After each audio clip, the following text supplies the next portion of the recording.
எல்லாருக்கும் வணக்கங்க. இன்னைக்கு நம்ம பார்க்க போகிறது பார்த்திங்கன்னா கருட புராணத்திலிருந்து தாங்க. அதாவது கருட புராணத்தில் நம்ம ஹிந்து தர்ம சாஸ்திரப்படி எப்படி நம்ம வாழணுங்கிறதும் சொல்லியிருக்காங்க. வாழ்ந்து முடிச்சதுக்கப்புறம் நம்ம போகிற அந்த பாதையை பற்றியும் சொல்லியிருக்காங்க.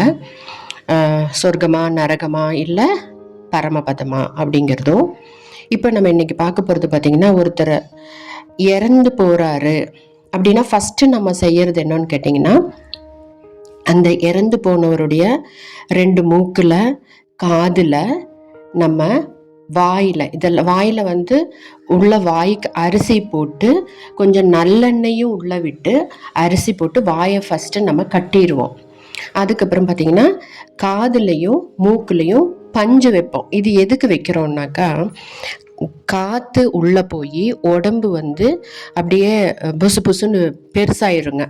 அந்த வராமல் இருக்கிறதுக்கு, காற்று உள்ளே போகாமல் இருக்கிறதுக்கும் அது நம்ம செய்கிறோம். ரெண்டாவது, நம்ம இந்த தாடை எலும்பு இருக்கு இல்லைங்களா, கீழ்த்தாடையை நம்ம முகத்தோடு சேர்ந்து ஏன் கட்டுறோன்னு கேட்டிங்கன்னா, அது அந்த பாடி விகாரமாக ஆகாமல் இருக்கிறதுக்கும், அது ஒரு 2 hours முடிஞ்சால் நம்மளாலேயே அந்த பாடி ஃப்ளெக்சிபிளாக இருக்காதுங்க. அதுக்காக தான் நம்ம அதுக்கு முதல்லையே நம்ம தலையும் வாயும் சேர்ந்து நம்ம ஒரு ஒயிட் கிளாத் வச்சு கட்டிடுறோம். அதுக்கப்புறம் பார்த்திங்கன்னா 2 பெருவிரலை சேர்ந்து கட்டி வச்சுருவோம். 2 விரலும் சேர்ந்து முன்னாடி அவங்க நெஞ்சுக்கிட்ட வச்சு 2 விரலும் சேர்ந்து கட்டி வைக்கிறதும் இதுவும் அதே தாங்க.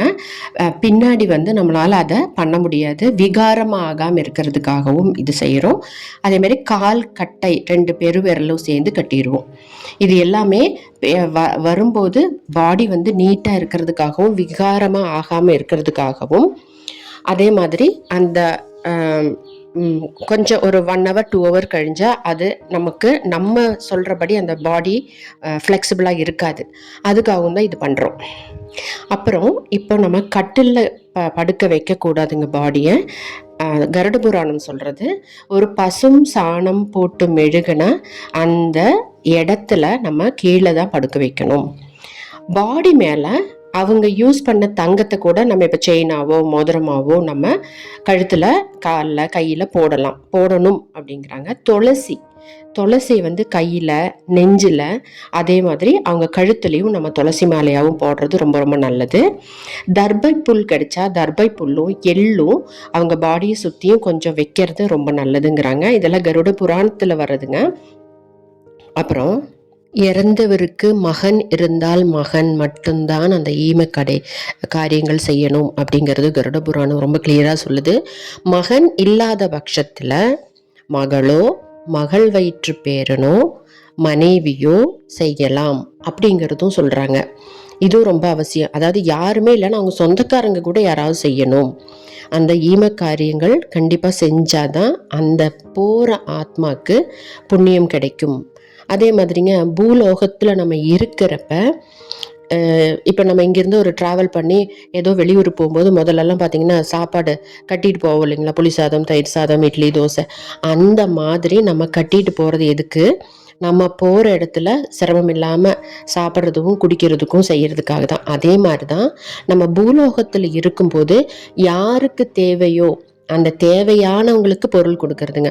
இப்போ பசின்னு வரவங்களுக்கு சாப்பாடும், ஒரு மழையில் நனைஞ்சிருக்கிறவங்களுக்கு கொடையும், குளிரில் நனைஞ்சிட்டு இருக்கிறவங்க ஒரு போர்வையும், இந்த மாதிரி யாருக்கு எது தேவையோ அதை நம்ம கொடுத்துருந்தால், நம்ம இப்போ எப்படி இங்கே சாப்பாடு கட்டிட்டு வெளியூருக்கு போகிற மாதிரி, இந்த நம்ம முடிஞ்சு டெத்து முடிஞ்சு நம்ம மேல் உலகம் போகும்போது நம்ம இந்த புதி சாப்பாடு கட்டிட்டு போகிற மாதிரி நம்ம கூடவே இந்த புண்ணிய காரியங்கள் வரும்.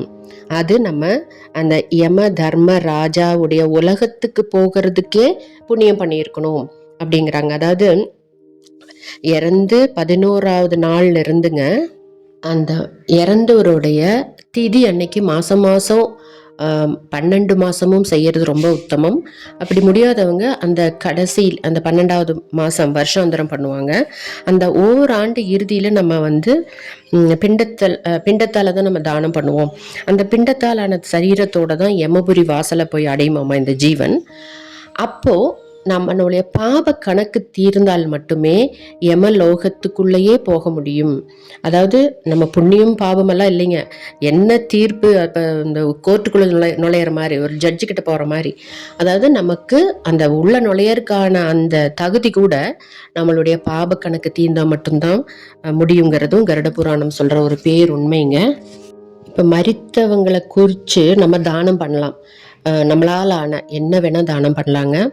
மெயினாக அந்த நவதானியங்கள், கொள்ளு, எள்ளு, துவரை, கொடை, எது வேணால் தானம் பண்ணலாம். அவரை குறித்து பண்ணுற தானம் எப்படி அவருக்கு போய் சேருதுன்னு பாருங்களேன்.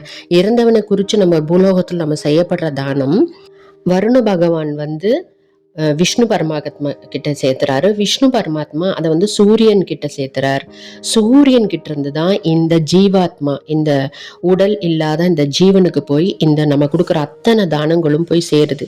நம்ம கீழே மரித்தவனுக்கு கொடுத்த தானம் ஃபுல்லாக அவருக்கு போய் சேர்ந்ததுக்கு அப்புறம் தான் அவருடைய பாப கணக்கோ புண்ணிய கணக்கோ தொடங்கும் அப்படிங்கிறதும் ஒரு தகவலாக கருட புராணத்தில் சொல்லியிருக்குங்க. கருட புராணத்தில் நிறைய விஷயங்கள் இருக்குது. தினம் கொஞ்சம் கொஞ்சம் பார்ப்போம்.